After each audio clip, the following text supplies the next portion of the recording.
Hey guys, welcome back. Welcome back. Thank you again for watching another video. I really appreciate all of you that have taken time to subscribe. Please continue to subscribe, to share, to like. I just want to get this message to whomever may need it. And thank you again for just being patient with me in my videos. I'm new at this, so I'm not editing. You get what you get. You just get me. You get the good, the bad, the ugly, all of it in this one video. So thank you. All right, so today I wanted to go through one of my favorite Bible stories. I mean, I have a lot, but this one, say this would make the top five.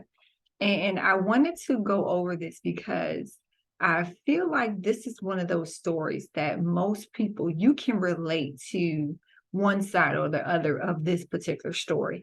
And I'm talking about the account of the prodigal son, and I'm reading it from Luke chapter 15. And I'm going to start with verse 11. And it says, Then he said, a certain man had two sons, and the younger of them said to his father, Father, give me the portion of goods that falls to me. So he divided to them his livelihood. And not many days after, the younger son gathered all together. So he said, I'm going to take this and I'm going to roll. I have things I want to do. I need to go live my life. And so he decided he just wants to go and he wants to live life. He wants to do him. He's like, I got to do me. I got to see what's out there. I need to explore. How many of you can relate to that? I know, been there, done that. So it says, and not many days after, the younger son gathered all together, journeyed to a far country, and there wasted his possessions with prodigal living. Now, for a long time, I've heard the story, I've read it, but I never really looked up or knew what prodigal meant. And so when I looked it up, prodigal means spending money or resources freely and recklessly, wastefully extravagant. It says, also a person who spends money in a recklessly extravagant way. So this guy, he was just out there just doing just whatever, spending his money, wasting it. I'm sure there were prostitutes. I'm sure there were just all types of crazy things and maybe some wild parties, just different things. He's out there just living his best life. So he thought. And so it says that he wasted his money on prodigal living.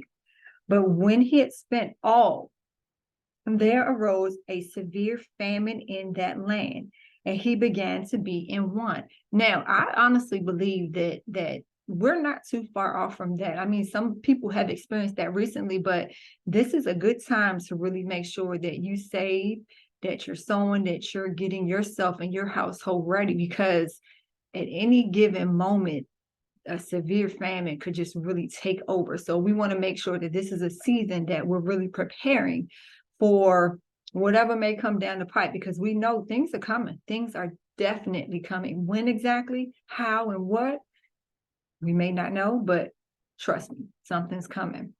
So he began to be in want. And it says, then he went and joined himself to a citizen of that country, and he sent him into his fields to feed the swine. And he would gladly have filled his stomach with the pods that the swine ate, and no one gave him anything. So this guy, he had money, he went out, he spent it, he lived his life, I guess, as he thought he should, and then he ran out. And so now he's left to feed the swine. So technically, I guess that would be his low point.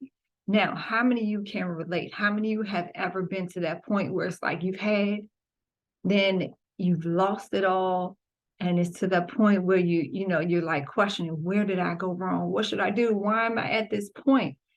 And I can relate to that because I remember one time years ago, I was at a similar point. I wasn't feeding swine, but I remember I had this job, and I remember a portion of my job was once people left, my job, well, certain days, my job was to clean the bathroom. And I remember one day just sitting there thinking I am just frustrated because here I am. I'm cleaning this bathroom. And I'm not going to lie, it's probably some pride in there too, because in my mind, I'm thinking, well, you know what? Why am I here? And I'm asking God, why am I here? And I'm like going through all these things like, Lord, I have a degree. I've been to college. I have experience. I've done this. I've done that. Why am I here? Why am I here cleaning a bathroom? And that's when God spoke to me. And I know it was God. God was like, whatever you do it to glorify me. And I remember God saying, if you do this and you do it with the right heart, you do it with the right attitude, you humble yourself and you glorify me, even in cleaning this bathroom, you clean that toilet to the best of your ability. You wipe down the sinks and get all the creases and everything and get the floors and everything. You get all of that and you do it to glorify me, and I will take care of you. And it wasn't long after that God started to open doors for me, doors that I never imagined. But what if I would not have humbled myself? What if I would not have, just if I halfway did a job or I didn't do it to glorify God? God would have been like, no. But because I chose to do it to glorify him, I'm talking about getting the baseboards, like getting all of that, getting down in there and making sure that it was clean and nobody was watching. It's not like, I was getting credit for, oh yeah, you have this bathroom looking amazing. God was like, no, you're not doing it to get compliments from people or to get people to see what you're doing. You're doing it to glorify me. And so once I changed my attitude, God opened doors. And I think about this when I read this, because you look at the prodigal son, he's at his low point. He's sitting there feeding swine and he's looking like, oh, that looks appetizing, the stuff that they were feeding the swine. And then it says, I love verse 17. It says, and then he came to himself. That meaning he got it. It clicked. And he said, how many of my father's hired servants have bread enough and to spare, and I perish with hunger? So he's like, wait a minute, hold up. My father's servants, they have bread to spare. And here I am looking at the food that the swine are eating, and I'm thinking about eating that. That looks appetizing to me. So he's like, okay, he came to himself. And he said, I will arise and go to my father, and I will say to him, Father, I have sinned against heaven and before you. I am no longer worthy to be called your son. Make me like one of your hired servants. So he's to that point now where he's humbled himself. And he's like, you know what? Even if I have to go back and be a servant in my father's house, that's a far better position than where I am now. He was okay with going back to his father and asking for forgiveness and saying, I don't deserve this, but I'm still going to come and I'm going to ask you just to be a servant. And it says, I'm sorry, I was trying to find my place. And it says, and he arose and he came to his father. But when he was still a great way off, his father saw him and had compassion and ran and fell on his neck and kissed him.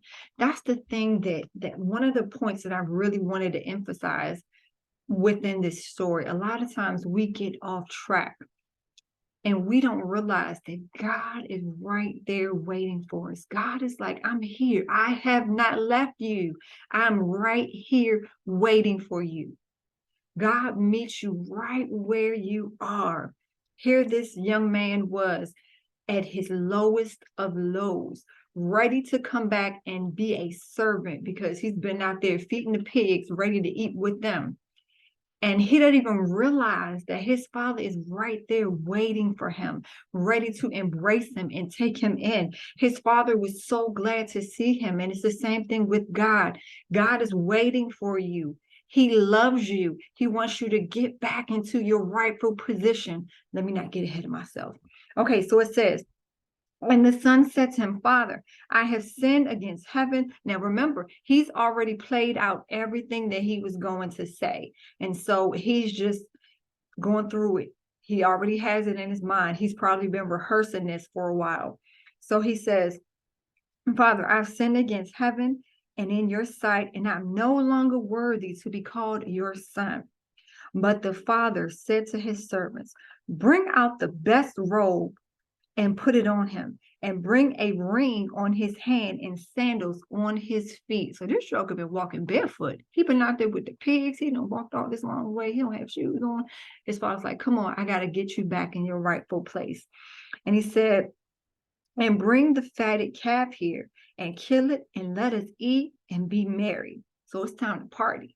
It is time to get our party on. The Father is rejoicing, and that's what happens with God when you come back to God. Man, the Bible talks about how, like, when you ask Jesus to come and live in your heart, heaven and earth, heaven is rejoicing. When you come back, there's rejoicing that's going on that you may not even know about, because there are people praying for you that you may not know about right now. Okay, let me keep going. It says, for this my son was dead and now is alive again. He was lost and now is found. And they began to be married. Now let's come to the other person that I wanted to mention. Now his older son was in the field. So they done went out, they done started this party, and the older brother, he been out there working. And nobody told him, nobody went to get him, nobody said, hey, come on, we having a party, your brother's home. They just left him out there in the field. So he comes back to see everyone partying, everybody's celebrating. And so it says, and as he came and drew near to the house, he heard music and dancing. So he called one of the servants and asked, what these things meant. And he said to him, your brother has come, and because he has received him safe and sound, your father has killed the fatted calf. But he was angry and would not go in. And therefore his father came out and pleaded with him. So he answered and said to his father, lo, these many years I have been serving you. I never transgressed your commandment at any time, and yet you never gave me a young goat that I might make merry with my friends. And he said, but as soon as this son of yours came, now I can hear him saying that, I can hear him saying, but as soon as this son of yours came, who has devoured your livelihood with harlots, you killed the fatted calf for him. It says, and he said to him, son, you are always with me, and all that I have is yours. Now that spoke to me, because a lot of us, there are people, and I'm guilty too, there are people that believers, we get caught up in works. We're trying to earn our way. We're trying to earn our salvation. We're trying to earn every single thing. And these are things that God has already freely given us, but we're so caught up in the works. And God is like, no, you don't have to get, it's not about your works. Yes, you should do the works, but that's not what it's all about. That's not how you earn love. That's not how you earn salvation. These are things that God is saying, I have freely given them to you. Because if you look in this story, the son, the younger son, he had taken everything and spent that, but he came back and the father loved him. The father decided to celebrate this. And the older son, he's looking like, you haven't done these things for me. You haven't shown me love. You haven't done this for me. And he's like, no, these are things that are freely given. I have freely given you my love. So the other point to that is, he said, what's mine is yours. You already have this thing. There's no need. You don't have to work for it. Don't be mad at your brother because he went away and he did all these prodigal things that, you know, the older brother was looking down upon. But he's like, no, both of you have my love. Yes, your brother strayed, and yes, you stayed. That doesn't change my love for either one of you. I'm here for you while you're here, and I'm here for your brother. So once he returned, I'm right there waiting for him. He showed love to both, regardless of where they were, regardless of their works, regardless of what they had done. So, and then it says, it was right that we should make merry and be glad, for your brother was dead and is alive again, and was lost and is now found. And so that just reminds me of, you know, various people, because I feel like some people, maybe you can relate to the younger brother because maybe you've lost your way. Maybe you've gone astray. You've gone completely way left field, and you don't feel like you're anywhere near where you need to be in your relationship with God. And then there's some that we've been doing this thing for such a long time. It's like you've been doing it. You've done all the works that when people see you, of course, they're going to look at all the works that you've done and think, oh, this is a super Christian because they do this and they do that. And they, do all of these works. But either way, it doesn't matter. That doesn't change God's love. That doesn't change that. It doesn't change God's position. God is still God. God loves you. And even the ones that have gotten astray, God is just like that father was when that prodigal son came down that road. He was waiting. God is there. He's like, come on home. Come home. It's time for you to come home to your rightful place. Come home to put that robe on. Come home to put those sandals on. Come home so you can have the meal that you need. Because the Bible talks about how, look, he sent Jesus. That's our bread of life. He's everything that we need is found in God, in the kingdom of God. God has everything. So no matter how far you've gone astray, and no matter how many works you've done, and maybe you're caught up in those things, let's lose focus of those things and focus back on the Father. Focus on the fact that we have a Father that loves us so much. And I just want to encourage you, if you've gotten off track, it's not too late. It's not too late for you to reconnect. It's not too late for you to come and get back into your rightful place. God loves you. God is waiting for you to get back to where you should be. God is looking to get you back to the future that he originally had planned for you. So no matter how far you've gone off, because God's plans and God's vision in the future that he has for you, that doesn't change because you've gone astray. That doesn't change because you've gone off track. That just means that you have to trust God to reroute and get you to that place where you need to be. So I encourage you today, let's get back to God. Get back to God. And if you have any questions, or if you need prayer or anything that you need, please feel free to email me, reach out to me. And I just pray that this word reaches someone, that it helps someone, that it encourages someone, especially during this season. And I just pray that all is well with you guys, and that if you don't know Jesus, get to know him. He's definitely worth it. And again, please continue to tune in. Please continue to like, share, and subscribe. And I appreciate all of you guys, and thank you. And I pray that everyone has a wonderful, wonderful day. Bye.